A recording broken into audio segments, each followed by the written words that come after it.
Si l'on ne tenait compte que de l'aspect scientifique des choses, si l'on occultait donc volontairement toute notion d'argent, d'intérêt financier, de quoi l'homme est-il vraiment capable? La science nous permettrait-elle vraiment de vivre dans un monde meilleur? C'est la question que nous avons posée à Jean-Paul Biberian, et c'est sur le domaine de l'énergie qu'il va tenter de nous proposer sa réponse. Une autre science pour un autre monde, c'est votre émission, et c'est sur Knowledge TV.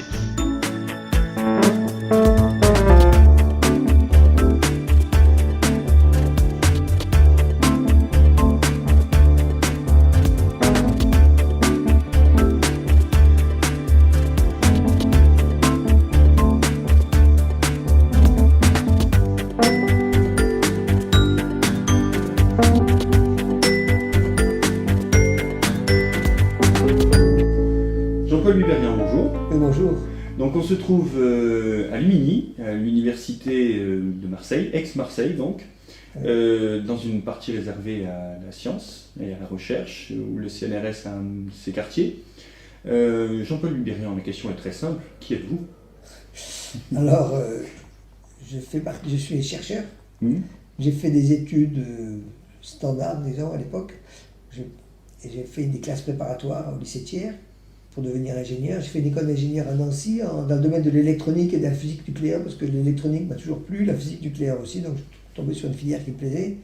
Mais quand j'ai vu qu'est-ce que c'était que le métier d'ingénieur, ça ne m'a pas plu du tout. Et je me suis dit que je voulais faire de la recherche plutôt.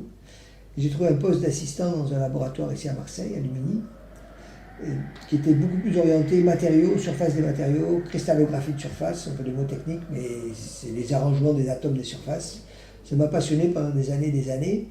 Entre-temps, j'ai créé une société d'instrumentation scientifique qui a déposé son bilan. Enfin bon, voilà, c'est la vie et la mort des entreprises. Une petite mésaventure. Des aventures qui apprennent beaucoup de choses. Et depuis bientôt 20 ans, enfin depuis 1993, je travaille sur un sujet qui est extrêmement controversé, qui s'appelle la fusion froide. C'est un sujet qui est hyper passionnant, très très intéressant à cause des implications qu'il a, mais très controversé par la communauté scientifique qui ne veut pas vraiment entendre parler. Ça tombe bien. Knowledge TV, donc le petit média naissant, s'intéresse justement à la fusion froide et c'est l'objectif de notre visite. Alors, la fusion froide, pour être très simple, c'est quoi? Alors, avant de parler de la fusion froide, je vais parler de la fusion. Bah, c'est quoi la fusion? C'est quoi la fusion alors? Tout le monde connaît la fusion. C'est bien, il faut poser les bases. Il faut poser les bases. En fait, ça remonte à Einstein en réalité, cette histoire-là. Einstein a démontré, dans ses équations, que l'énergie et la matière, c'était la même chose. Qu'on pouvait transformer la matière en énergie et l'énergie en matière. C'est la fameuse relation E égale mc2. Tout le monde connaît, mais personne ne sait vraiment ce que ça veut dire. Bon. Un tout petit peu de matière peut être transformé en énormément d'énergie. Alors comment on fait ça?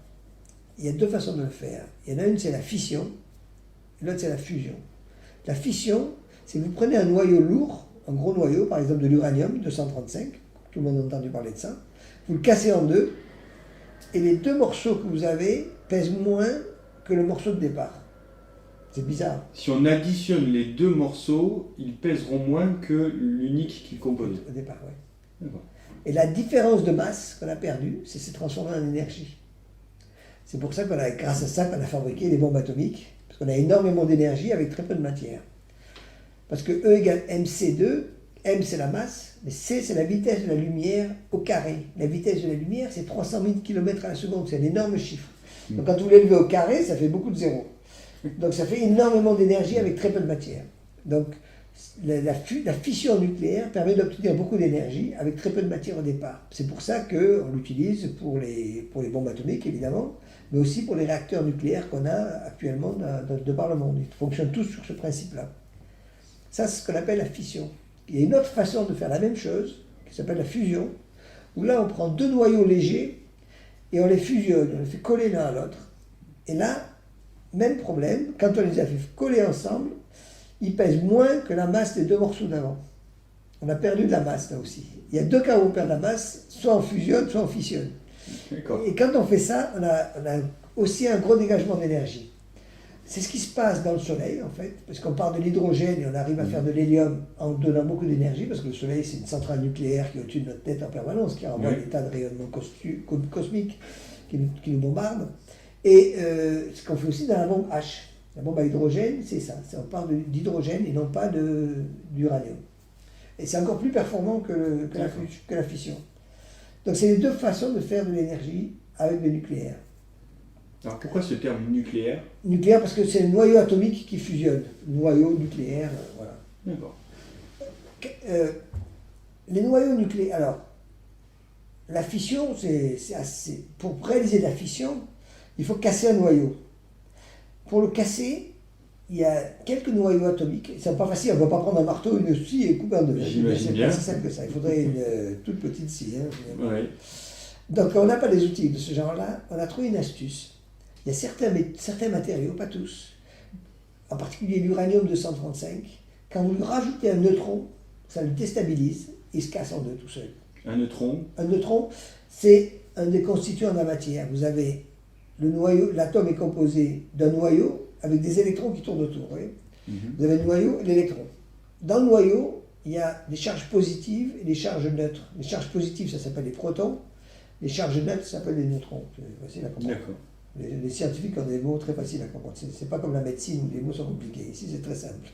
Donc on prend ces neutrons. On prend ces neutrons, on le rajoute au noyau de l'uranium et ça le casse en deux. C'est comme si d'un seul coup on envoyait un coup de cisaille ou un coup de hache.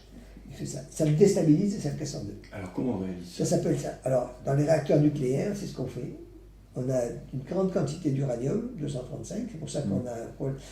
Il faut comprendre que dans le réacteur, dans l'uranium naturel qu'on trouve dans la Terre, il y a du 238 et du 235. Bien que le 235 il marche, pas le 238. D'accord. Donc, le 235, il n'y en a que 0,7%. Il n'y en a pas beaucoup. Donc il faut le séparer du 238. Alors c'est là qu'il y a des difficultés techniques pour fabriquer ça.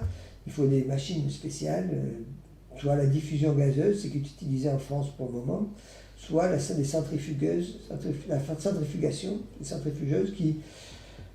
C'est des machines qui tournent à très grande vitesse et qui font passer, c'est un peu comme une passoire, enfin les lourds vont d'un côté et les légers de l'autre. Si vous prenez, je ne sais pas si vous avez déjà fait ça, vous mettez du gravier, des gros cailloux, des petits cailloux, il y a les gros cailloux qui restent, les petits ils tombent au fond, en gros, c'est un peu ça. Est-ce que c'est ce procédé où il y a une si grosse controverse quant aux Iraniens? Exactement. C'est ça, ils en sont à cette étape-là de séparation du 238 voilà. et du 235. Ils ont des machines qui tournent à très grande vitesse comme ça. D'accord. Il y en a, le 235 et le 238 ne vont pas aller exactement au même endroit. Ils seront un peu plus riches d'un côté que de l'autre, puisqu'ils n'ont pas exactement la même masse, il y en a un plus lourd que l'autre. C'est ce que les médias essaient de nous simplifier en disant qu'ils créent l'uranium. En fait, ils ne le créent pas, c'est ce processus de séparation de l'uranium qui ne servira pas au processus nucléaire avec celui qui servira. D'accord. Voilà. Donc les Iraniens sont en train de faire ça et nous, c'est une technologie qu'on maîtrise. Alors nous, c'est maîtrisé depuis très longtemps cette technologie, puisque les Américains ont fait leur bombe en 1945. Hein. D'accord. Donc c'est connu. Il a fallu passer par là. Alors il y a différentes techniques, il n'y a pas que celle-là, il y en a d'autres, mais en gros c'est la même chose, on va séparer les deux. Donc une fois qu'on a séparé, on a de l'uranium 235, on n'a pas 100% d'uranium 235, hein, on en a quelques pourcents, et là ça suffit pour faire marcher une centrale nucléaire. Alors un neutron, alors ce qui se passe quand même c'est un peu plus compliqué que ça, un neutron qui arrive sur l'uranium le casse et fait sortir 2 ou 3 neutrons. Et ces 2 ou 3 neutrons vont casser d'autres atomes. C'est ce qu'on appelle la réaction en chaîne. 1 fait 2, 2 fait 4, 4 fait 8, etc. Donc ça va très très vite, c'est pour ça que ça explose à la limite. Ça va très très vite. D'accord. Donc dans les centrales nucléaires, on contrôle ça pour pas que ça explose. Évidemment, on n'est pas dans des conditions d'explosion de toute façon. Une centrale nucléaire ne peut pas exploser comme une bombe, hein, c'est une erreur. Ça. À Fukushima, les gens ne savent pas. À Fukushima, les explosions qu'il y a eu, ce n'est pas des explosions de bombes atomiques, c'était les gaz qui étaient dedans qui ont explosé et qui ont entraîné beaucoup de produits. Mais ce n'est pas une explosion nucléaire en elle-même. Hein. Donc en fait, cette image de la centrale nucléaire qui exploserait comme exploserait une bombe atomique n'a pas eu lieu d'être. Non, ça ne peut pas. Et à Hiroshima, donc ce qui a explosé, c'est pareil, encore une fois, c'est du gaz qui a explosé. Non, là c'est pas pareil. À Hiroshima et Nagasaki, oui. Ouais, si. C'est des vrais bombes. Là, c'est des vrais bombes. Tchernobyl non plus, c'est pas une explosion atomique. Hein. C'est pas une bombe atomique qui explose. C'est une bombe, il y aurait eu un nuage et un champignon comme on voit d'habitude. On n'a pas du tout vu ça. Non, c'est très difficile à faire une bombe. Enfin, il faut maîtriser la technologie qui n'est pas si simple que ça. Quoi. Première chose qu'on remet dans le contexte, une centrale nucléaire n'explose pas comme une bombe atomique. C'est pas une bombe atomique. D'accord. Ça peut émettre beaucoup de déchets nucléaires, parce que comme la centrale nucléaire a fonctionné pendant 6 mois, elle a gardé tous les produits radioactifs dedans, donc finalement la centrale nucléaire, elle pollue plus qu'une bombe atomique. Parce que tous les produits qui étaient gardés là, ils sont échappés, ils se font partout. Oui, ça n'enlève rien à la dangerosité, on est bien d'accord. Mais par contre, que le public, le jour où on dit il y a un accident dans une centrale nucléaire, j'ai pas vu le champignon, ça n'a pas explosé, ça n'a rien à voir. Ça n'a rien à voir. D'accord. À Hiroshima ou Nagasaki, les gens ils habitent toujours tout de suite après, alors qu'en Ukraine, ils habitent toujours pas là-bas. C'est vrai. Alors qu'à Hiroshima, on peut y aller quand on veut. Hein. Oui. Il n'y a pas de déchets. Pratiquement pas. D'accord. C'est une explosion. C'est pas du tout pareil. Deux choses bien différentes. Il ne faut pas mélanger les deux. Dans l'esprit public, évidemment, je comprends que ça se mélange. Alors tout ça s'appelle la fission. La fusion, il faut faire réunir deux noyaux d'hydrogène et les faire coller l'un à l'autre. Pour que je disais qu'on perde de la masse. Ce qui se passe, c'est que les noyaux sont positifs. Les électrons sont négatifs. Donc l'atome, en général, il est neutre, lui, tout seul. Mais les noyaux positifs se repoussent. Ouais. C'est un peu comme des aimants qui ont tendance à se repousser. Pour les faire coller, si on arrive à les approcher très très près l'un de l'autre, il y a à ce moment-là une nouvelle force qui apparaît, ce qu'on appelle la force nucléaire, qui est ce qu'on appelle la liaison forte. C'est un peu comme si vous preniez des aimants et autour de ces aimants vous colliez du velcro par exemple. D'accord. Les aimants ils vont se repousser, mais si vous approchez suffisamment près, les velcro vont se coller, à ce moment-là ils vont rester collés. Mais le velcro c'est une liaison à courte distance. Le velcro ça marche pas à grande distance, ça fait rien du tout. Ça marche comme ça se touche, un peu comme le scotch. Hein. Le scotch à longue distance il fait rien. Mais dès que vous l'avez été prêt, vous ne pouvez plus le décoller après. D'accord. C'est exactement ça, c'est une force à courte distance, le scotch ou le velcro, c'est ça. Donc, il faut réussir à les approcher suffisamment près. Pour les approcher près, comme ils ont tendance à se repousser, il faut les pousser très fort.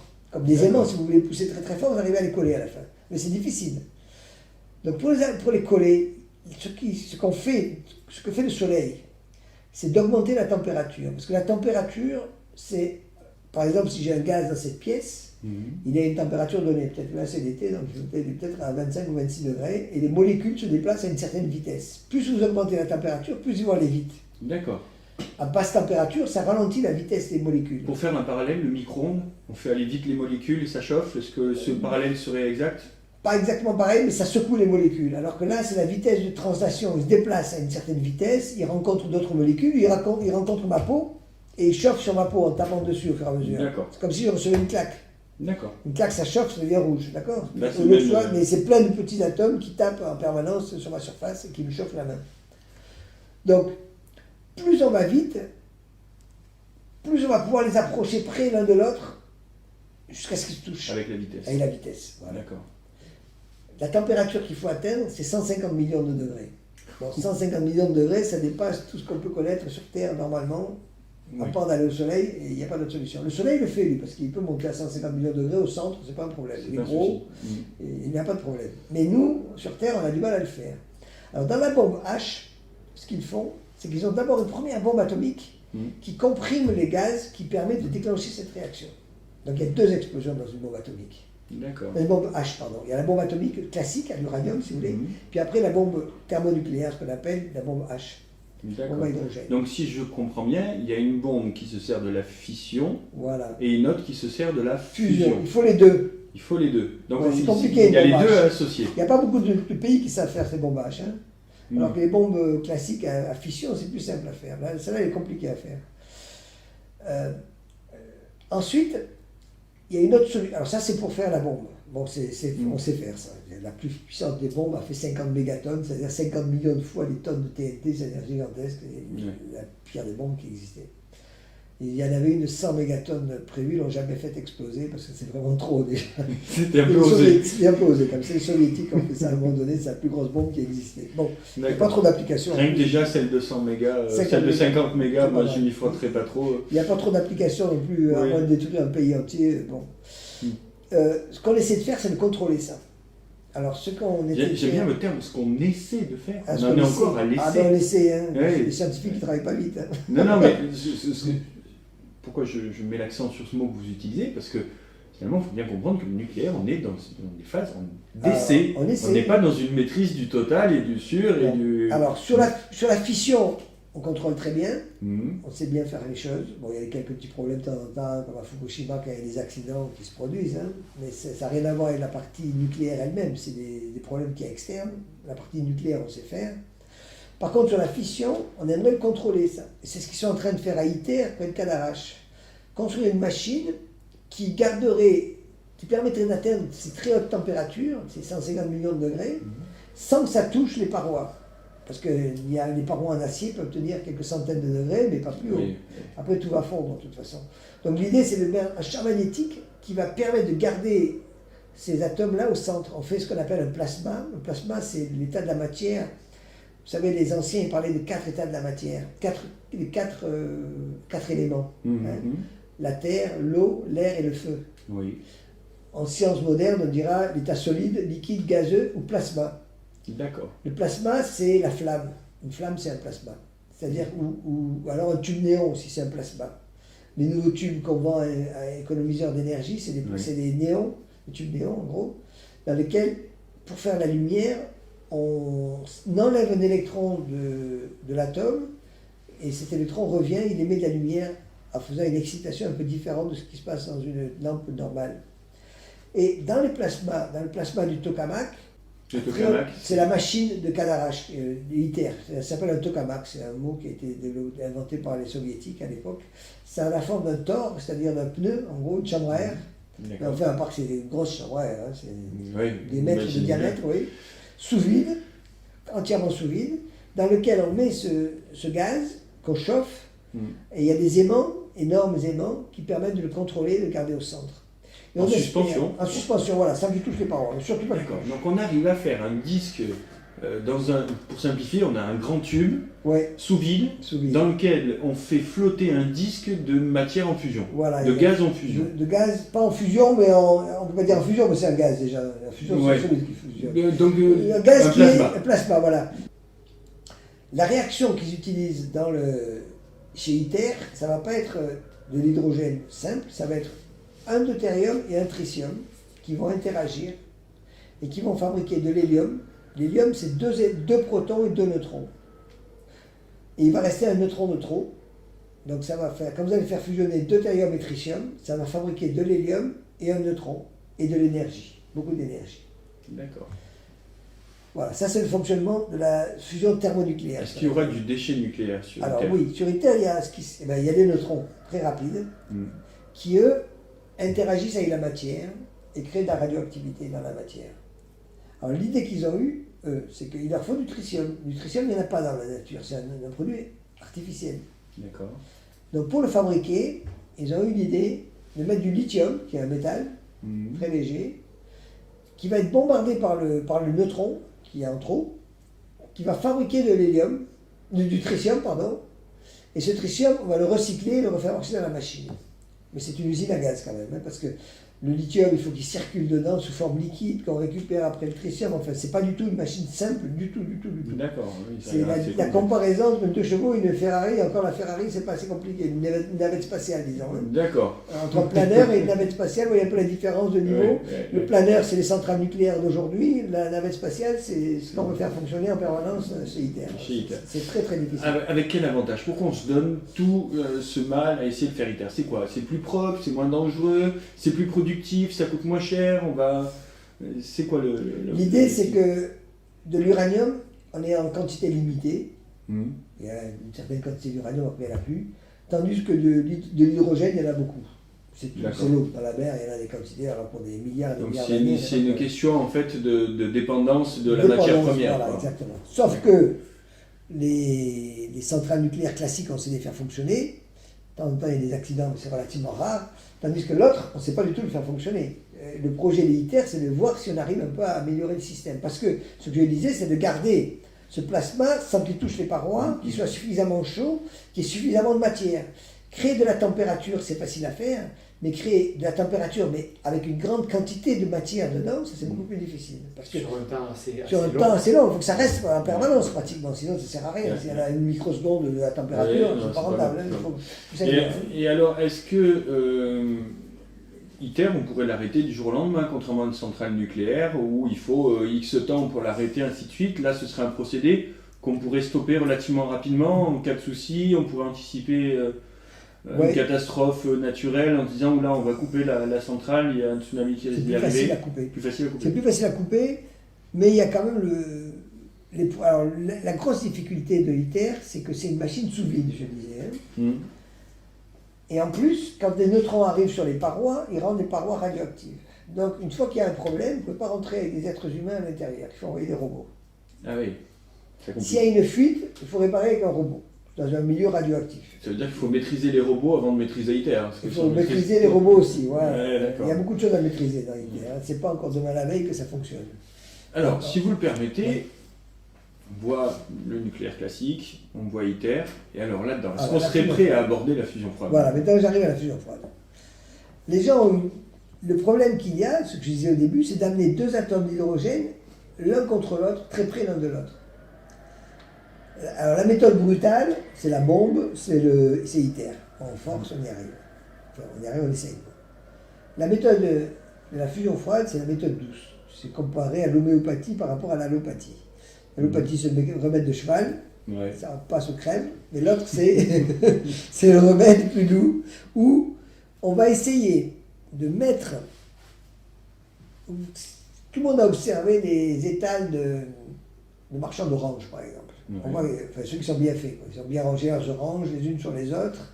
Et on s'aperçoit que comme les oranges sont des sphères à peu près, il y a des creux entre chaque orange. Il y a des espaces. Ouais, il y a des espaces. Il y a des gens qui ont essayé de faire des tomates carrées pour gagner un peu d'espace. Ça n'a pas trop marché, je crois. Les clients ne voulaient pas, je ne sais pas. Donc, les oranges doivent être sphériques. Ils ont par contre réussi à faire des bouteilles carrées, cubiques. Ah, on peut, oui, on gagne de la place. Ça, et c'est parce qu'il n'y a pas de vie, il n'y a pas de creux. On gagne de la place. Donc dans le cas des oranges, il y a un creux.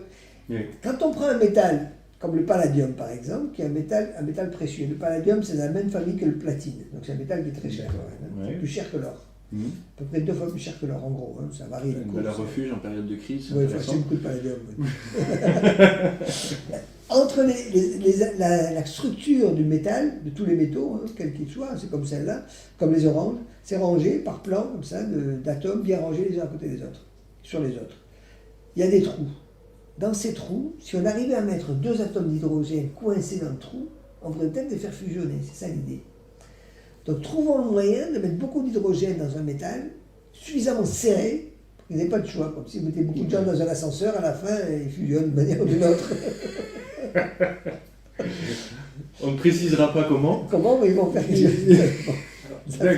Moi j'ai pris le métro à Paris, à un moment donné, quand il est trop plein, le métro, il y a des gens qui poussent. À un moment donné, il faut quand même... Il faut bien fermer les portes, hein. Non, mais il faut quand même de l'énergie. Ah, il faut de l'énergie, voilà. Alors comment on va faire pour rentrer les atomes d'hydrogène près les uns des autres? Alors en 1989, il y a deux scientifiques, un américain, Stanley Pons, un anglais, Martin Fleischmann, qui font une conférence de presse, ça se passe le 23 mars 1989, et qui disent « On a réussi à faire des réactions nucléaires dans un tube à essai ». Alors ils avaient un tube comme ça. Voilà à quoi ça ressemblait, en gros. Hein. C'est un peu comme un thermos. Ça paye pas de mine. Ça paye pas de mine. Alors quand les autres, ils ont ITER qui fait... C'est une énorme machine à 10 milliards d'euros. Ça paraît pas compliqué. Un tube à essai qui doit coûter, comme ça, à vue de nez, on a quoi, une petite centaine d'euros ouais, là. Maximum, voilà. N'importe qui peut se le payer sans problème. À l'intérieur, ils ont mis un système très simple. Il y a 2 électrodes. Il y en a une au centre qui est en palladium et l'autre qui est en platine qui fait le tour. Ils trempent tout ça dans un liquide. Le liquide, c'est de l'eau lourde. Avec la fameuse eau lourde. La fameuse eau lourde. Et qui sert à faire les glaçons qui coulent dans le pastis. Voilà. Ils mettent cette eau lourde. Et l'eau, vous savez, peut-être les gens ne sont pas au courant, mais l'eau, c'est un isolant électrique. On ne peut pas s'électrocuter avec de l'eau, sauf si l'eau est sale. C'est pour ça qu'il ne faut quand même pas marcher dans les flaques d'eau, parce que l'eau n'est pas très propre. C'est mettre les doigts dans la prise en même temps. Mais l'eau, bien propre, c'est un isolant. Donc, pour que le courant passe, il faut rajouter quelque chose dedans. Donc, on met un sel. Là, ils ont mis un sel de lithium. Et ils ont fait passer le courant. Ils se sont aperçus que la quantité de chaleur qu'ils récupéraient, parce qu'ils mesuraient les températures, la quantité de chaleur qu'ils récupéraient était plus grande que la quantité d'électricité qu'ils mettaient dedans. Donc c'était génial. Donc, il y avait un problème, voilà, il se passait quelque chose. Alors la seule chose qu'ils pouvaient dire, c'est de être nucléaire, parce que la seule façon de trouver de l'énergie en dehors de la chimie ordinaire, c'était plus que les réactions chimiques possibles. Hein. On peut toujours imaginer qu'il y a des réactions chimiques, hein, parce que l'essence, ça fait de l'énergie quand même, il ne faut pas exagérer. La chimie, c'est puissant, hein, c'est ça qui permet d'aller sur la Lune avec une fusée quand même. Donc, on est d'accord. Mais dans ce cas-là, Ça ne pouvait pas être expliqué avec le peu de quantité de matière qu'il y avait, ça ne peut pas être ça.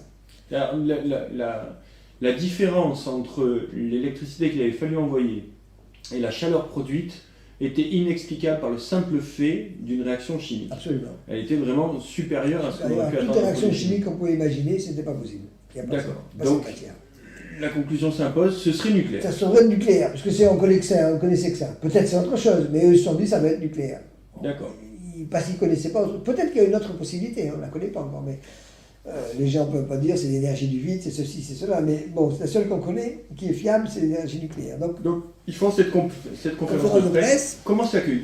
Alors c'est accueilli à grand renfort de publicité, on en parle partout dans tous les journaux. Les chercheurs, quand ils voient ça, Pons et Fleischmann étaient des gens connus, ce n'est pas des débutants obscurs quelque part dans le fond de la steppe quelque part. Pons était président du département de chimie de son université dans l'Utah. Fleischmann était membre de l'Académie des sciences de Grande-Bretagne, donc c'est des gens connus, de haut calibre, ce pas des débutants. Donc ils sont écoutés quand même. Ils sont écoutés quand même. Donc qu'est-ce qui se passe? Tous les laboratoires qui ont un peu d'eau lourde, un peu de palladium, ils essaient d'en faire l'expérience. La quasi-totalité échoue, évidemment, forcément. Qui a essayé de faire de la cuisine avec un mode opératoire aléatoire en plus, parce qu'ils ne savaient pas exactement ce qu'ils avaient fait, les gens, mais ce n'était pas publié, donc on avait des informations partielles. Je me souviens qu'un jour... D'accord, le procédé pour arriver à ça était très flou en fait. C'était très flou. Les gens n'arrivaient pas à reproduire le phénomène de par le fait qu'il manquait de l'information sur comment on en était arrivé là. Pourquoi d'ailleurs cette information manquait? Fleischmann et Pons ne les ont pas publiés? Non, il la connaissait pas bien eux-mêmes. Il s'apercevait que ça marchait pas toujours. Non, il s'apercevait que ça marchait pas tout le temps. Il y a des fois où ça marchait pas. Donc leur palladium n'était pas toujours le même. Donc la structure de la matière du palladium lui-même avait une importance. Et à l'époque, ils avaient juste commencé, donc il n'y avait pas des études exactement quel type de palladium il faut prendre, est-ce qu'il faut le chauffer, l'oxyder, le refroidir, qu'est-ce qu'il faut faire comme traitement avant pour qu'il fonctionne. Pour qu'il fonctionne, d'accord. Je donne l'exemple par exemple des aciers trempés. À l'époque, il y avait des pays qui savaient mieux faire des épées meilleures que d'autres parce qu'ils avaient une méthode pour les tremper qui était meilleure que d'autres. D'accord, là on est dans le même domaine. Voilà. C'est le palladium en fait qui pose problème. Voilà, le palladium pose problème. La pureté de l'eau lourde, est-ce qu'elle est importante ou pas importante, on ne sait pas. Quel type de sel il faut mettre. Enfin, il y a beaucoup de paramètres qui n'étaient pas évidents et qui n'étaient pas connus. Alors le fait que ça ne marche pas, ça le fait qu'il marche. Alors il y a deux choses. Il y a beaucoup de gens qui ont raté. Les théoriciens ont dit que ce n'est pas possible. C'est possible parce qu'il faut monter à 150 millions de degrés. Pour eux, il faut monter à 150 millions de degrés. Pourquoi? Si c'est nucléaire, c'est 150 millions, c'est borné, c'est comme ça. Parce que pour eux, il faut que deux objets qui ont une tendance à se repousser s'approchent. Et pour les approcher, il faut 150 millions de degrés. Parce qu'eux, ils ont réfléchi dans leur contexte à eux, qui était, je suis dans le vide, si c'est deux particules qui s'approchent. D'accord? C'était vrai ça. Mais eux, Pons et Fleischmann n'étaient pas dans le vide, ils étaient dans un matériau. Et là, on n'avait aucune théorie là-dessus. Personne ne savait ce qui se passe quand on met des hydrogènes dans un palladium à grande quantité. Et alors, dans le milieu de la science, quand on ne sait pas, c'est pas possible? Alors le problème, c'est qu'on touche un milieu très très particulier. C'est pas seulement scientifique, c'est politique et industriel en même temps. C'est tout ce qu'on veut. C'est l'énergie. Et l'énergie, c'est le nerf de la guerre, au sens propre et figuré du terme. C'est même domaine militaire. Oui, ça tout à la fois. C'est la pire des choses, c'est toucher à l'énergie. Dire qu'on est capable de faire de l'énergie dans un tube à essai, ça perturbe tout le système énergétique mondial, dans tous les sens du terme. Politique, financier, scientifique, tout. Ouais. Et alors là, il doit y avoir des craintes énormes qui s'expriment, des réticences, des politiques qui doivent s'en mêler et freiner des quatre fers, des financiers qui doivent faire du lobbying. Là, ça doit bouger dans tous les sens. C'est la catastrophe. Là. On a touché un truc qu'il ne faut pas toucher. Il y a des choses qu'il ne faut pas toucher dans la vie. Là, vous touchez un édifice, tout s'écroule. Imaginez un système où chez vous, vous avez un générateur qui fait de l'électricité, vous n'avez pas besoin d'EDF. Mais c'est la catastrophe. Qu'est-ce que vous faites de toutes vos usines? Qu'est-ce que vous faites de tout ce personnel? Vous vous rendez compte? Alors, quelles répercussions pour Pons et Fleischmann qui Alors, sont là? Pons et Fleischmann sont là, c'est la catastrophe pour eux. Il y a le Congrès. Alors, bon, évidemment, ça fait du bruit. Le Congrès a dit on voudrait voir si on ne pouvait pas développer ces technologies, quand même, le Congrès américain. Donc, ils font une audition, etc. Ils décident de mettre un panel, un groupe de spécialistes qui va étudier la question. Ils font une étude. On prend quand même le problème. Oui, ils prennent le problème à cœur, ils essayent. Ils envoient un groupe de spécialistes qui va visiter plusieurs laboratoires qui fait un rapport, qui dit voilà, écoutez, il y a peut-être quelque chose, on n'est pas sûr du tout, il y a peut-être des erreurs, ça vaut le coup de regarder, mais il ne faut pas faire un programme spécial là-dessus. Mais la traduction pratique a été faite, c'est interdit de travailler là-dessus. Mais Pourquoi dans le rapport lui-même, Qui a fait cette traduction et comment elle s'est imposée cette traduction de il y a ce eu rapport il y a 3 laboratoires qui ont essayé de refaire, 3 laboratoires prestigieux. Aux États-Unis, c'était le MIT à Boston, le Caltech près de Los Angeles, et un laboratoire en Angleterre. Ces 3 laboratoires ont voulu refaire l'expérience. Ils étaient une sorte de référence. Si ça marche, on a les meilleures personnes là, ils devraient y arriver. Ouais. Ils ont travaillé 3 semaines, hein, pas plus. Hein. Ah oui. Au bout de 3 semaines, ils ont dit ça ne marche pas. D'autant plus qu'il y a un des laboratoires qui a un peu truandé les données, parce qu'ils ont comparé l'eau légère et l'eau lourde, l'eau ordinaire et l'eau lourde. Et la courbe de l'eau lourde a été plus élevée que la courbe de l'eau légère, mais ils ont corrigé un peu les données après pour que ça n'y ait plus d'effet. Et l'affaire est passée, ça ne marche pas. Alors en fait, vous êtes en train de nous dire qu'on s'est servi de ces laboratoires pour leur faire dire que ça ne marchait pas, on les a fait travailler 3 semaines dessus, les rapports tombent, 3 semaines après ça ne marche pas, on abandonne. On abandonne. Alors qui c'est qui reste? Alors il reste des gens qui ont réussi. Parce que dans le tas de gens qui ont échoué, il y en a quelques-uns qui ont réussi quand même. Ah oui. Sur la grande quantité de gens qui ont essayé. Il y en a qui connaissaient Ponce et Fleischmann de réputation, qui avaient travaillé avec eux, qui les connaissaient bien, qui savaient qu'ils n'allaient pas dire n'importe quoi, que ce n'étaient pas les débutants, qu'ils n'allaient pas truander leurs données. Donc ils ont commencé à discuter avec eux, ils ont refait des expériences. Donc il y a un groupe de gens, 100, 200, 300 personnes à peu près dans le monde entier, qui ont continué à travailler. En dehors des contrôles des lobbies politiques. En dehors de tout, voilà. Dans les catacombes, disons. Sur leur propre denier, je présume. Alors, il y a eu plusieurs cas qui se sont produits. Il y a des gens qui ont travaillé dans leur laboratoire sans le dire à personne, ils continuent à le faire avec les moyens qu'ils avaient. Ce n'est pas des manips très très chers, vous avez vu l'appareil, c'est pas une grosse machine. Hein. Donc il y a des gens qui ont continué à le faire dans leurs universités sans rien dire. Il y a des gens qui ont réussi à le faire de manière institutionnalisée dans leur propre organisation. Il y en a quelques qui ont réussi. Il y a des gens qui ont eu des contrats de l'équivalent de l'EDF aux États-Unis, par exemple, qui a quand même regardé. Parce que dans ces organismes-là, il y a toujours des gens quand même qui sont curieux, qui disent quand même il faudrait regarder. Hein. Même si officiellement c'est non, il y a quand même en souterrain des choses qui se passent. Des fois qu'il n'y aurait pas un petit brevet à déposer. Il y a quelque chose quand même. Les enjeux sont trop gros, quoi. On ne peut pas laisser tomber de choses pareilles. Donc ça continue à fonctionner. Il y a eu des réunions qui se sont faites à peu près tous les ans, internationales, où les gens se réunissaient pour discuter de ça. J'en ai organisé une, moi, à Marseille, en 2004, où il y avait quand même 173 personnes qui sont venues, de 20 pays différents, donc quand même, des gens intéressés. Hein. Oui, c'est quand même à noter dans cette affaire. Vous y êtes sur le coup, là. Ah, je suis complètement sur le coup, moi. Je suis même, on a créé, alors, une autre difficulté, c'est publier les résultats. Parce que le problème de la presse, c'est ça. Quelle que soit la presse grand public comme la presse spécialisée, il y a une ligne éditoriale. Si vous ne rentrez pas dans la ligne éditoriale du journal, du magazine, vous ne pouvez pas. Ça ne passera pas. Parce qu'il y a un lectorat, et ce lectorat, il va entendre certaines choses, il ne veut pas entendre autre chose. Donc si vous dites autre chose, ils ne vont plus acheter leur journal. Ou ils ne voudront pas avoir leur article publié à côté du vôtre qui ne vaut rien, d'après eux. Donc la plupart des revues scientifiques refusaient de publier des articles sur la fusion froide. Donc on a été obligé de créer... Avec une explication, il y a, le refus il est motivé ou c'est on vous prend de haut et... Même pas. Même pas. Bon. On dit ça ne rentre pas dans le cadre de leur journal et c'est fini. Merci, au revoir. Merci, au revoir. Donc résultat, on a créé notre propre journal électronique. Maintenant, on peut tout faire par voie électronique, donc on n'a même pas besoin d'imprimer du papier, ça ne coûte rien. Qui existe encore? Oui, il existe toujours, c'est moi l'éditeur en chef de ce journal. Ça s'appelle le Journal of Condensed Matter Nuclear Science. On a créé une association aussi, internationale, qui s'appelle International Society for Condensed Matter Nuclear Science, iscmns.org, c'est un site internet sur lequel il y a toutes les informations, tous les articles qui sont parus et tout.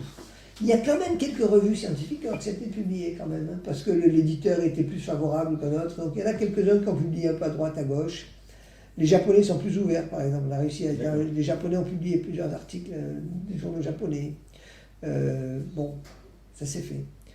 Donc il y a eu des conférences qui ont lieu tout le temps, il y a le journal, et la dernière conférence a eu lieu en Inde, par exemple, au mois de février, sur la fusion froide, et la prochaine aura lieu en Corée. D'accord. Donc autant dire, et la Corée n'a jamais travaillé sur la fusion froide, ils commencent à peine. D'accord. Il y a un certain nombre de pays qui commencent à se réveiller à la fusion froide, au bout de 20 ans quand même, c'est des temps. Il serait temps, ouais. Les Anglais, les Irlandais, les Coréens, commencent à se bouger. Alors, qui se réveille? Est-ce que ce sont les instances politiques pour en prévision de se dire voilà, il nous faut de nouvelles énergies et puis on fait rentrer ça dans le cadre de décisions politiques, ou est-ce que ce sont des chercheurs de ces pays-là qui finalement se font écho de ce qui paraît dans la presse spécialisée et qui se disent moi en tant que scientifique ça me plaît, ça me botte, j'ai envie de me mettre sur le coup parce que ça paraît génial. Cet intérêt de quel ordre est-il? C'est au niveau des scientifiques surtout. Ouais. Il y a les scientifiques, il y a les militaires aussi, beaucoup aux États-Unis. La Navy par exemple à Washington, qui est un très grand laboratoire de recherche dans tous les domaines, eux ils ont plusieurs personnes qui travaillent sur la fusion froide. À la Navy, il y a aussi la Navy à San Diego aussi, qui a une équipe de recherche sur la fusion froide. Ah, mais alors là, ça devient politique. Alors là, quand c'est les corps d'armée, c'est les corps d'armée. Alors, aux États-Unis, il faut voir que le financement se fait par ce qu'on appelle le département de l'énergie, DOE, Department of Energy, qui finance à peu près tout. Et l'autre, Department of Defense, la défense. Et le département de l'énergie, il ne veut pas entendre parler de la fusion froide. Eux, ils ne veulent pas en entendre parler. Par contre, les militaires, eux, ils financent. Ah oui. Ouais. Les militaires, quelque part, sont beaucoup plus ouverts que d'autres. Mais alors, juste une chose pour qu'on comprenne bien, quand ils décident de financer la fusion froide, encore une fois, les militaires, c'est qui les militaires? C'est pas l'instance politique avec son corps d'armée, c'est quoi? C'est un général? C'est un laboratoire. C'est un laboratoire qui décide sans aval politique finalement. Je ne sais pas jusqu'où ça va en fait. Je ne sais pas jusqu'où la décision. C'est officiel en tous les cas. C'est complètement officiel. Ils viennent aux conférences, ils donnent leur carte de visite. C'est sur Internet, tout ce qu'on veut. Et comment peut-on être scientifique et travailler pour les militaires? Je veux dire, à partir du moment où en ayant un contrat pour les militaires, on fait des découvertes ou des avancées dans le domaine de la fusion froide. C'est quelque chose qui peut mener à la miniaturisation des bombes. Hein. Concrètement, j'imagine que les avancées qu'ils vont faire, ils vont obligatoirement ne pas pouvoir les partager. En fait, les militaires, ils ont besoin d'énergie, pas pour les bombes. C'est pas pour les bombes qu'ils veulent l'énergie, c'est pour faire marcher leur char d'assaut, en fait. Le problème, les Allemands, pendant la guerre, avaient le problème, ils n'avaient plus de pétrole pour faire marcher leur char. Il fallait fabriquer du pétrole synthétique. Donc, si on a un système... Ils ont réussi. Ils ont réussi, oui, à le faire. Mais si on a un système qui permet de donner beaucoup d'autonomie à vos véhicules, c'est ça de gagner pour l'intendance, quand même. Il y a besoin d'énergie pour tout. Aussi bien pour la vie courante des gens normaux que pour les militaires qui ont les mêmes problèmes que n'importe qui, multipliés par un facteur plus grand parce que leur véhicule... Il n'y a pas que l'enjeu guerrier. Il n'y a pas que l'enjeu militaire arme dans l'armée. Je reformule ma question alors. Est-ce que ces scientifiques-là, c'est des scientifiques comme les autres, c'est-à-dire qu'ils partagent autant leurs découvertes que les autres, ou on peut se poser c'est des pas questions? sûr. Non, quand on a un contrat avec l'armée, il y a des choses qu'on peut dire, des choses qu'on ne peut pas dire, effectivement. Quand c'est de la recherche très fondamentale, je crois qu'il n'y a pas de problème. Quand ça dépasse un peu le fondamental, ça risque de tomber dans des applications. Alors là, vous ne savez pas où ça tombe, vous n'en savez rien en fait ce qu'ils font les gens. De toute façon, c'est la grande muette, ce qu'on dit l'armée, vous ne savez pas, vous savez pas ce qui rentre, vous ne savez pas ce qui sort. Alors, Jean-Paul Libérian, aujourd'hui, on en est où? C'est-à-dire, depuis ces essais de Ponce et Fleischmann, qui étaient un petit peu hasardeux, on l'a vu, on l'a compris, on voit bien que la communauté scientifique s'intéresse petit à petit, des conférences qui s'organisent, vous en organisez une à Marseille. Les conclusions de tout ça, 20 ans après, ça donne quoi en termes de finalité, d'application possible? On en est où? On en est où? Alors, pendant longtemps, les gens ont travaillé sur le système palladium au lourd. Palladium deutérium. Très cher, si je comprends bien, le palladium, c'est... Palladium est cher, le lourd est cher, tout est cher. Bon. On a travaillé de deux façons, soit avec des liquides, de l'eau lourde, soit avec du gaz, de deutérium. Les deux pistes ont été étudiées. En parallèle, il y a quelques personnes, quelques groupes qui ont travaillé avec le groupe nickel-hydrogène. Ils ont pris du nickel et de l'hydrogène ordinaire. Donc l'hydrogène ne coûte quasiment rien, nickel c'est pas très cher. Et ils ont eu des résultats. Et récemment, alors ça date de quelques mois seulement, il y a un groupe italien dirigé par M. Rossi, Andrea Rossi, qui dit qu'il a réussi à fabriquer un réacteur qui fait 10 kW d'énergie. 10 kW c'est beaucoup, hein, parce qu'une maison, en moyenne, c'est 1 kW la consommation moyenne d'une maison. Hein. Ça veut dire qu'avec ce qu'il a fabriqué, on pourrait mettre ça dans un quartier, ça alimenterait 10 maisons. Voilà, exactement. Ouais. D'accord. Ça pourrait faire marcher sans problème votre voiture, etc. En fait, ce n'est pas des 10 kW électriques, c'est 10 kW thermiques. Donc quand on transforme la chaleur en électricité, on perd quand même pas mal. Hein. Donc on peut avoir le chauffage, l'électricité, la climatisation, tout ça est la même unité. Pour un coût ridiculement bas. Enfin, je ne sais pas le prix fonctionnement final, mais Au niveau... On donnera les références en script sur l'image, parce qu'il a communiqué sur le sujet, il donne des chiffres, je les ai plus en tête là, mais... Non, on peut les avoir. Mais ce qui est intéressant là, c'est que c'est une porte ouverte à une nouvelle source d'énergie de grande envergure, disponible économiquement avec des matériaux économiques. Quoi. Nickel, la Nouvelle-Calédonie, c'est des montagnes de nickel, quoi, donc il n'y a pas de problème de nickel. Hein. Économique et écologique, point d'interrogation. Alors oui, alors ce qu'il a fait, lui, ce qu'il montre, il part de la chose suivante. Il prend une poudre de nickel micrométrique, donc la taille à peu près du micron, qui mélange avec un catalyseur, mais il ne veut pas donner la formule secrète de son catalyseur, on le comprend un peu, il essaie de le breveter, mais il a un peu de mal quand même, parce qu'il ne veut pas donner la recette, en même temps il veut le brevet, donc c'est difficile, il veut le beurre et l'argent du beurre, donc c'est un peu délicat, mais bon. En même temps, on comprend qu'il y a On des comprend enjeux. tout à fait très bien, il y a des enjeux.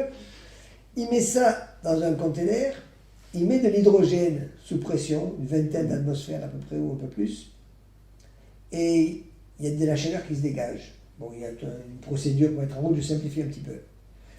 C'est des petites quantités, c'est pas des grosses quantités. Lui, il dit qu'il peut faire des cartouches comme ça, qui pourraient durer 6 mois, qu'il faudrait renouveler. Qu'est-ce qu'il observe? Il observe de la chaleur, il observe que son nickel se transforme en cuivre. Alors, si vous regardez le tableau... Il transforme en or, on lèverait la main pour la main. Ben, il est parti de nickel, et l'élément qui vient après le nickel, c'est le cuivre. C'est le cuivre. Bon, s'il était parti de mercure, il aurait eu de l'or, peut-être. On lui suggérera. Tu nous as Il ferait un petit courrier.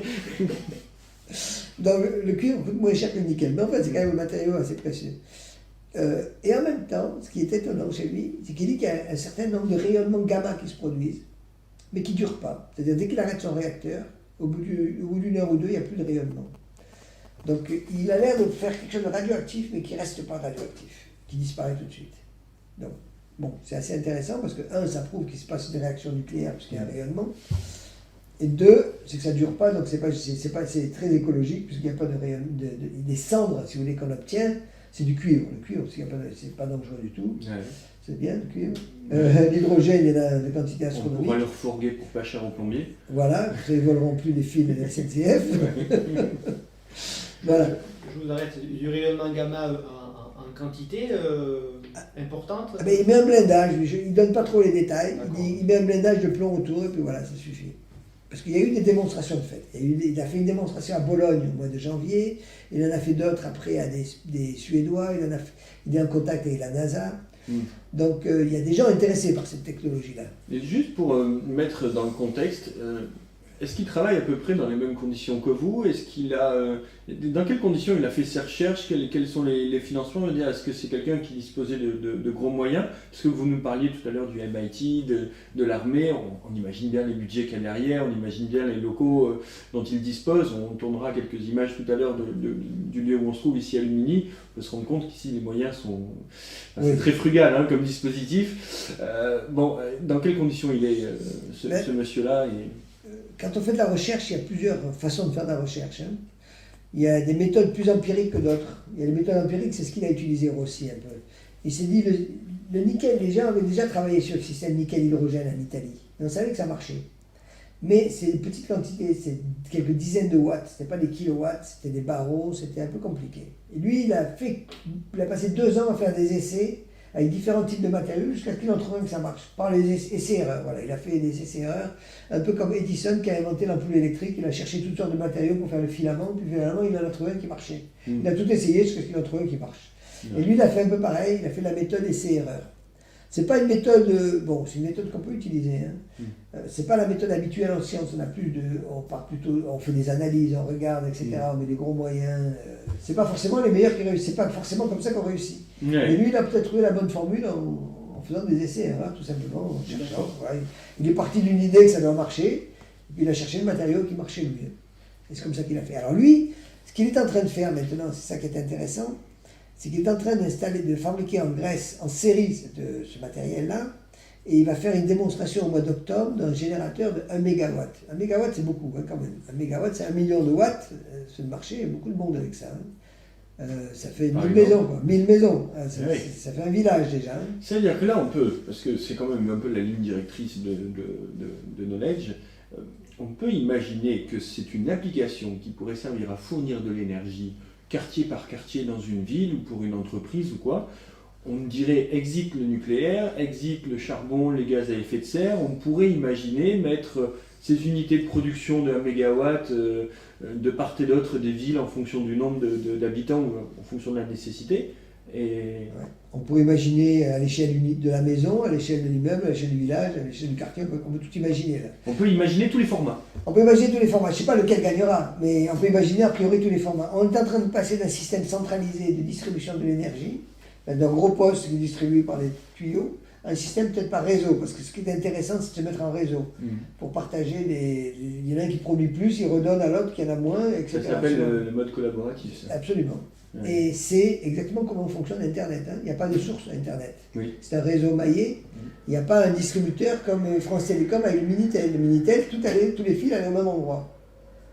Alors que dans le réseau Internet, justement, il n'y a pas de nœud central. Puisque c'est un réseau, si une maille ne marche pas, on passe par une autre maille.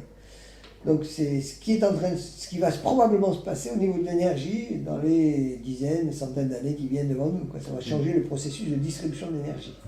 Si on a un système comme ça, on peut résoudre le problème de la voiture électrique. Le gros handicap de la voiture électrique, c'est l'autonomie des batteries. Passer 8 heures à recharger une batterie, c'est inacceptable.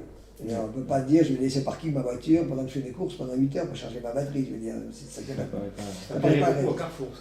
Carrefour, ça leur plairait, ouais, mais oui, il pourrait faire des nocturnes, comme ça vous laissez toute votre vie, vous faites vos courses pendant 8 heures, vous venez, votre voiture est pleine. Et vous l'avez gratuitement, l'électricité en plus. Mais on ne peut pas se dire, je vais aller de Marseille à Paris, je vais m'arrêter à une station d'essence pendant 8 heures pour recharger ma batterie, je repars après. Alors, c'est pas possible. On révolutionnerait il faut recharger en permanence la batterie. Et recharger la batterie, il faut un système qui fonctionne de manière continue. Oui, puis ça nécessite de l'infrastructure, ça nécessite énormément de coûts additionnels à celui même de l'énergie. Oui, c'est trop compliqué, ça ne marchera pas, ça ne peut pas marcher. Par contre, si on a un système qui est autonome, qui peut recharger l'électricité dans la voiture, alors on a besoin d'un tampon de batterie, et puis c'est tout, on recharge en permanence. Il n'a pas besoin d'être puissant le moteur à ce moment-là, parce qu'il chargera en permanence. Alors vous, en France, Jean-Paul Libérian, vous êtes ici à Lumini au CNRS. Sur la fusion froide, donc on a bien compris que les Italiens sont sur le coup, ils sont pas loin de déposer un brevet, ils ont des propositions à faire. Où vous en êtes ici à Lumini sur la fusion froide et quel est l'état d'avancée de vos travaux? On n'est pas loin. C'est bien, on voit encore la ligne de départ. D'accord. C'est l'avantage, je n'ai pas encore perdu. Oui, mais attendez, ce qui serait intéressant, c'est de savoir aussi avec quoi vous travaillez. Voilà. Le problème, c'est que j'ai aucun moyen ici. Il n'y a pas de programme de recherche officiel sur la fusion froide, ni officieux d'ailleurs, ni officiel, ni rien du tout. Je travaille avec les moyens du bord, c'est-à-dire que je bricole en permanence. C'est comme si je travaillais dans mon garage, en gros, un bon garage, quoi, voilà. Avec une prise de courant et tout ce que j'ai à me robinet. Mais est-ce que ici, l'université, le CNRS, quand même, reconnaît le fait que vous travaillez là-dessus, ou est-ce que vous travaillez un peu en sous-main avec d'autres activités qui sont un peu plus officielles? Ce que je suis en train de dire là, je dis quelque chose d'officiel, mais ça n'est pas officiel, quoi. D'accord. C'est-à-dire que normalement, j'ai quand même d'autres activités annexes qui me permettent de dire que je fais autre chose. Mais l'essentiel de mon temps, je travaille quand même là-dessus. Et il n'y a personne qui me soutient. Mais personne m'empêche, voilà. D'accord. C'est important quand même. Voilà, personne ne me gêne. Peut-être qu'après cette émission, j'aurai des problèmes, mais pour le moment, personne ne me gêne. Mais il suffit d'aller sur Internet pour lui trouver que c'est moi qui suis dessus quand même. Mais personne ne me gêne et personne ne me soutient en même temps. Donc c'est neutre. Donc je fais ce que je veux, quoi, en gros. D'accord. Mais j'ai pas de moyens. Tant que je ne demande rien, j'ai pas de problème. Alors, la question qui me vient de suite derrière, c'est pourquoi il n'y a pas de moyens? Comment fonctionne aujourd'hui la décision d'aller soutenir une matière en sciences ou une autre? Qu'est-ce qui fait aujourd'hui nos choix scientifiques? Pourquoi aujourd'hui même ça ne fait pas l'objet d'un référendum populaire? Enfin, où on en est, l'état politique, sciences, population, choix c'est quoi l'affaire? Une fois, j'avais lu dans un petit livret là, de l'armée américaine, si vous avez un insecte dans l'oreille, pour le faire sortir, prenez une lampe de poche, vous éclairez, l'insecte est attiré par la lumière. Et je dis, tiens, c'est bizarre, c'est que quand vous avez une salle, par exemple, si les gens se déplacent, vous éteignez cette salle, vous allumez l'autre, les gens vont automatiquement à l'autre endroit où il y a la lumière. Et la recherche scientifique, c'est pas la lumière, c'est l'argent.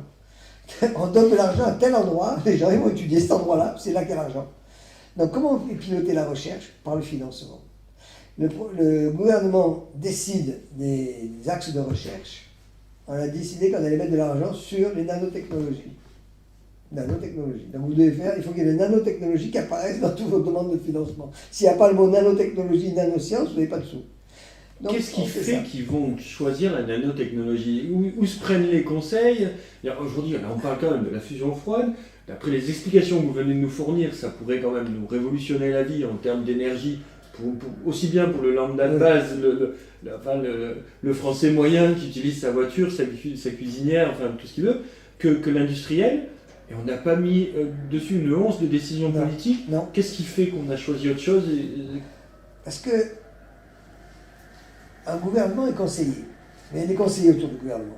C'est pas le gouvernement, ils ne connaissent rien. Quand on a écouté le débat entre Sarkozy et Ségolène Royal, au débat télévisé sur l'énergie, tous les deux ils disaient n'importe quoi. Troisième génération, non, quatrième génération, le pourcentage d'électricité nucléaire, pas nucléaire, ils ne connaissaient rien du tout au sujet. Ces gens-là ne connaissent pas. Donc, juste une parenthèse d'ailleurs, le pourcentage d'électricité nucléaire en France, c'est 80%, à peu près, mais peut-être plus parce qu'on exporte. Alors, je ne sais pas comment on calcule le pourcentage, puisqu'on exporte. Donc c'est énorme. Donc, les politiques ne connaissent rien sur la science. La plupart, c'est des juristes, des choses comme ça, ce n'est pas des gens du métier de la science. Ils ont des conseillers autour d'eux. Ces conseillers viennent de gros organismes. Ils viennent de l'EDF, ils viennent d'Areva, ils viennent de GDF. Ils ne viennent pas de gens qui font de la fusion froide. Ils ne sont jamais conseillers au gouvernement, ces gens-là. Donc ces gens-là, qu'est-ce qu'ils sont? Ils continuent. Ce qu'ils veulent, c'est avoir de l'argent pour faire fonctionner leur filière à eux. Si vous ne savez peut-être pas, mais dans le nouveau plan... Donc les conseillers sont ceux qui sont dans qui bénéficient des trucs. Quoi. Le grand emprunt qui a été fait de 30 milliards, oui. Il y a 1 milliard pour le nucléaire nouvelle génération. 1 milliard pour le nucléaire. Le grand emprunt. Voilà. Ça veut dire quoi? Ça veut dire qu'il y a des gens qui ont suffisamment d'influence pour dire mettez 1 milliard pour qu'on développe des nouvelles centrales nucléaires. Voilà, c'est ce que ça veut dire. Alors il n'y a personne qui va dire essayons de faire des choses complètement nouvelles parce que vous allez déstabiliser ces gens-là. Si vous arrivez à faire une centrale nucléaire de cette taille-là, vous n'avez plus besoin d'Areva, vous n'avez plus besoin d'EDF, vous n'avez plus besoin de personne. Mais qui va faire Vous êtes en train de nous expliquer que pour les prises de décision scientifiques, il n'y a pas de décision qui pourrait être prise de manière collégiale avec des gens qui seraient neutres, des comités scientifiques neutres, qui pourraient dire pour l'intérêt des Français et de l'État, il faudrait qu'on oriente nos décisions politiques vers ça, vers ça, vers ça. Absolument pas. C'est comme les pharmaciens qui décident des médicaments qu'il faut mettre sur le marché, pareil. C'est les mêmes gens qui décident, qui sont en même temps, qui profitent la chose. D'accord. C'est pas possible. Ils sont jugés partis en même temps, ces gens-là. On ne peut pas demander qu'ils se tirent une balle dans le pied. Autre question. On est dans un pays démocratique. On pourrait discuter beaucoup du sens du mot démocratique, mais quelle est la part de prise de décision du peuple quant à ses choix, lui? Si on voit... Aucune. Il y a eu une grosse discussion qui s'est faite quand les Allemands ont décidé d'arrêter le nucléaire dans 10 ans. Les Français ont dit attendez, ils ont pris des décisions sans demander à personne. Mais les Français, ils n'ont demandé à personne non plus quand ils ont fait leur centrale nucléaire. Personne ne demande rien à personne. On ne demande pas. Les gens décident à haut niveau pour des raisons politiques. Ça arrange mieux ça que ça, que ça. Il y a des choix qui sont faits de manière politique, au sens noble du terme en principe. Normalement, la politique, c'est quelque chose de noble. Mais après, il y a la petite politique qui est moins noble, avec un petit P. Oui, parce que moi, je m'en étais arrêté à ce qu'il devait y avoir un peuple qui devait décider de son devenir, de ses choix, et qu'il élisait des représentants. Enfin, je m'en étais arrêté là. Oui, parce que... J'ai peut-être été dépassé. Il y a une grande truc qui dit « one man, one vote », un homme, une voix. Mais en pratique, il y a des voix qui pèsent plus que d'autres. Et alors, la voie scientifique, c'est quoi? C'est une dictature, le chemin politique scientifique? C'est une dictature dans le sens où, ce que je disais tout à l'heure, le financement est dirige la recherche automatiquement. Si le jeune gars qui arrive, qui commence ses activités de recherche, il va aller où? Où il a une promotion, une possibilité de se développer. Il va aller dans un endroit où il y a de l'argent. Il ne va pas aller dans un endroit où il n'y a rien. Ou peut-être que s'il va dans un endroit où il n'y a rien, Dans 20 ans, il sera récompensé par le prix Nobel, ça c'est possible. Oui. Mais il faut qu'il attende 20 ans avec une chance très faible de l'avoir, le prix Nobel. Et qui galère un peu. Qui galère pendant 20 ans, Ouais. ou 30 ans, ou 40 ans, ou peut-être qu'il galère pour Ça veut 30 ans. dire que pour des questions finalement de décision politique basées sur une situation financière, on peut passer à côté de révolutions technologiques absolument gigantesques qui pourraient avoir des applications pour l'humanité de manière générale. Absolument. C'est pour ça qu'on a toujours besoin de francs-tireurs qui, à la marge, font des choses. Il y a toujours des gens à la marge. Et ces gens à la marge ne sont même pas écoutés par la presse, enfin, ils ne sont même pas publiés d'après ce que vous nous expliquez. Non, ils ne sont pas publiés. Il y a une vraie difficulté. Là. Non, on n'en parle pas. On n'en parle pas. Tout simplement, on n'en parle pas. L'affaire de Rossi, par exemple, si on va sur Internet, il y a beaucoup d'informations dessus. Beaucoup. Mais dans le grand public, ça n'apparaît pas. La RAI a fait un reportage dessus. Est-ce que vous croyez qu'on en a parlé à la télévision française? Aucun. Personne. Même les journaux, on ne parle pas, personne n'en parle. Personne n'en parle. Parce que si on met une information comme ça, on va mettre la confusion dans la tête des gens. Il y a un message à faire passer qui est le nucléaire est sûr, pas dangereux, surtout le nucléaire français, surtout le PR, surtout nous, on est les plus forts. Si quelqu'un arrive avec une autre possibilité, on ne va plus les écouter. Donc il ne faut surtout pas brouiller le message. Eh oui. Je pense que dans votre livre, votre exemple du petit livret militaire américain, les insectes sont retirés par la lumière, il y a peut-être en bas un petit nota bene, attention, il y en a quelques-uns qui sont noctambules, Qui vont quand même aller. s'intéresser à d'autres choses. Voilà, heureusement. Heureusement qu'il y en a qui ne vont pas vers la lumière.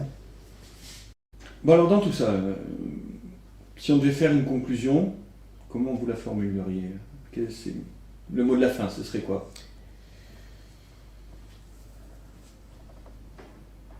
On est à un carrefour là, qui va se passer là. On est en train de quitter une zone où on était en souterrain. Les choses se passaient souterrain. C'est pas très visible. De temps en temps, il y a des petits trucs qui sortaient, mais très peu. D'un seul coup, ça va devenir visible et ça va changer beaucoup de choses dans les mois qui viennent. Je crois qu'on arrive à une zone charnière. Là. Ça ne veut pas dire que demain, vous aurez ça dans votre maison. Hein. Mais ça va changer une perspective très rapidement. Je sais qu'en Chine, il y a 21 laboratoires qui travaillent sur la fusion froide. La Corée, je disais tout à l'heure, a commencé à travailler dessus. Il y a des gens qui sont intéressés. En Russie, il y a déjà beaucoup de laboratoires qui travaillent aussi dessus, sur la fusion froide. Il ne faut pas croire que la France est l'exemple numéro 1 de ce qui se passe ailleurs. Hein. Il se passe beaucoup de choses ailleurs et ça va se passer. Là. C'est pour bientôt. Ce seront quelques résistants, scientifiques résistants, qui, à force de travail acharné, auront réussi à forcer le politique à changer, finalement, devant le résultat. Devant le résultat, oui. À un moment donné, on n'a plus le choix. Hein. Je me rappelle très bien quand Internet est sorti, comment France Télécom a essayé de bloquer ça avec le Minitel, mais au bout d'un moment, ils ont été submergés. Et il valait mieux passer par Internet pour avoir les horaires à la SNCF gratuitement plutôt que de payer sur le Minitel. C'était incroyable. Mais à un moment donné, la diligence, elle a tenu tant ce qu'elle a pu, mais les trains allaient plus vite que la diligence. À un moment donné, on est obligé d'accepter la réalité. Hein. Quand ils ont fait les dirigeables, ils arrivaient à transporter plus de personnes que les avions. C'est vrai. Il y avait 100 personnes dans le dirigeable, il y avait 3 personnes dans l'avion. Mais après, la dirigeable ça a disparu, et les accidents, il y a des tas de problèmes. Et les avions transportent 800 passagers maintenant. Donc, à un moment donné, il faut se mettre devant la réalité des choses. On peut freiner un petit peu. Mais à un moment donné, on lâche. Hein. Et la pression devient trop forte, c'est fini. Hein. Donc là, dès que le produit va sortir, ça va changer complètement la donne. C'est la création qui aura permis le changement. La créativité des gens, on ne peut pas empêcher ça en fait. Il y a un moment donné, on peut faire tout ce qu'on veut, mais on ne peut pas l'empêcher. Ça pousse. On peut fermer les yeux et croire que ça n'existe pas, à un moment on peut le faire. Mais à un moment donné, c'est trop gros, trop évident, voilà, les choses ont changé, c'est comme ça. L'évolution, la technologie, la science, il y a des choses de base qui changent. Je vous en donne une autre par exemple. Quand ils ont créé les départements en France, en 1789, à la Révolution, il fallait qu'on puisse aller de n'importe quel point du département au chef-lieu, c'est-à-dire à la préfecture, en 24 heures. Parce qu'ils voyageaient à pied. C'est comme ça c'est l'État et les chefs-lieux, l'État et les départements. Il fallait y aller en 24 heures. Maintenant, on peut aller n'importe où sur la Terre en 24 heures. Donc notre taille de département, c'est la Terre. C'est tout. Ça veut dire que vous ne pouvez plus empêcher l'immigration. Vous pouvez faire tous les murs que vous voulez. Vous n'allez jamais empêcher l'immigration. Il y a des choses qu'il faut se rendre à l'évidence. Vous ne pouvez pas. C'est des combats qui sont perdus d'avance. Peut-être vous avez reculé de quelques années, mais vous avez perdu. C'est déjà perdu. Il faut trouver une autre solution. Celle-là ne peut pas marcher. On le sait. Il y a des gens qui essayent quand même, parce que les gens sont têtus, ils croient toujours. Bon. Mais c'est pas possible. Il y a simplement que de la technologie. Ça n'a rien à voir avec le reste. Les avions existent. Ouais. C'est tout. Si on y allait en bateau, ça n'existerait pas. Le jet lag, il n'existait pas avant. Parce que les gens allaient en bateau jusqu'en Amérique. Le temps qu'ils arrivent, ils étaient habitués aux horaires. Maintenant, avec l'avion, vous êtes arrivés, vous n'êtes pas habitués aux horaires. Avant, le jet lag, vous dire bien que c'est à cause des jets qu'il y a des décalages horaires. Alors, il n'y avait pas de décalage horaire. La notion n'existait même pas. Oui, bien sûr. N'existait pas. La technologie. Alors, ça me rappelle, cette conclusion me rappelle une discussion qu'on a eue hors caméra, où on disait que finalement, c'est à chacun de pouvoir créer, c'est la manière de résister. On voit pour des applications scientifiques, finalement, c'est la création qui aura permis l'évolution, ils n'ont pas le choix politique, ni d'un gouvernement, ni d'un professeur en particulier. Hein. C'est pas quelqu'un qui a décidé qu'on allait faire ça. C'est... Pardon. Mais il n'y a pas de mal. C'est devant l'évidence de la création, que ça y est, c'est là, c'est créé, on propose, que ça change. Donc en fait, ça c'est applicable à tout le monde et à tout niveau en fait. Absolument. Et je crois que ce qu'il faut pour chaque être humain, c'est communicatif. C'est de prendre ses responsabilités et de se renseigner. C'est-à-dire que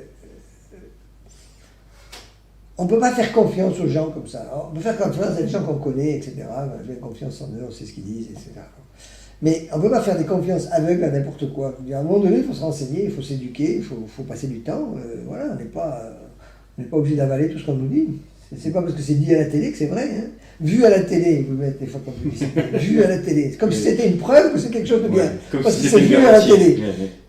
Démontrer scientifiquement, j'aimerais bien savoir ce que ça veut dire, démontrer scientifiquement, que la telle brosse à dents marche mieux que l'autre. Démontrer scientifiquement, comment on peut faire cette démonstration pareille? J'en sais rien. Mais démontrer scientifiquement. Ouais. Ils vous vendent des pilules contraceptives bonnes à 95%. Ça veut dire quoi ça? 95 fois vous n'êtes pas enceinte, hein, les 50 fois vous êtes enceinte, ça marche pas, je sais pas. Il y a des trucs scientifiques qui veulent rien dire. Mais on vous met un tampon scientifique et vous réfléchissez, bah bon, c'est bon, c'est 99%. Je connais des femmes qui sont enceintes avec la pilule, sont en train de stériler. Ça arrive. Le centrale nucléaire, elle est sûre, mais il y en a des plus sûres, comme disait l'autre, Coluche, il est plus blanc que blanc. C'est pareil, on a des centrales nucléaires sûres, mais on en aura des plus sûres après, donc elle n'était pas si sûre que ça, les autres. Oui, c'est ça. C'est quoi que ça veut dire ça? C'est un aveu, justement, c'est pas bon de dire ça. Voilà.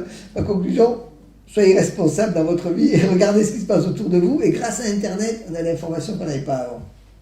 Mais en tout cas, l'information de cette rencontre avec Jean-Paul Wilberian sera sur Internet, sur notre site, donc knowledge-tv.com. On vous remercie beaucoup de nous avoir accueillis ici à Lumini. On va vous suivre un petit peu dans votre laboratoire. Je vous fais visiter un petit peu le laboratoire, voilà. Je vais vous montrer quelques expériences que j'ai fait en ce moment. Là. Ben, on va tourner ça. Pour la partie sur la fusion froide, en tout cas, merci de nous avoir informés là-dessus. Et on reviendra peut-être vous voir ou se tenir au courant de l'évolution de la situation sur la fusion froide. Quand vous voulez. Jean-Paul Wilberian, merci. Merci.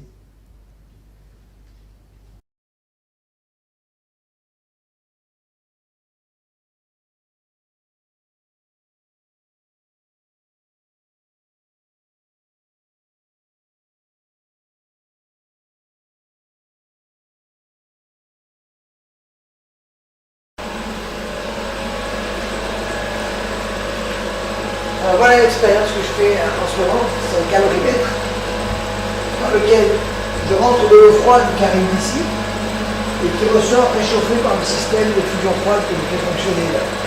Donc je rentre de l'eau à 38 degrés et il ressort plus chaud de l'autre côté.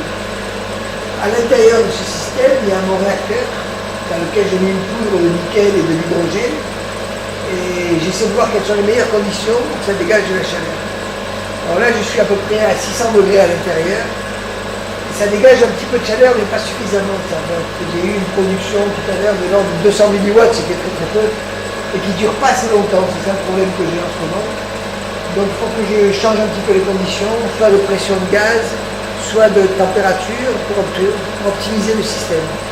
On est à peu près sur le schéma d'une taille de ce que font les Italiens pour À peu près, oui, à peu près. Eux, ils arrivent à faire 10 kW, ce qui est énorme. Avec ça Ouais, quelque chose de cette taille-là. Oui.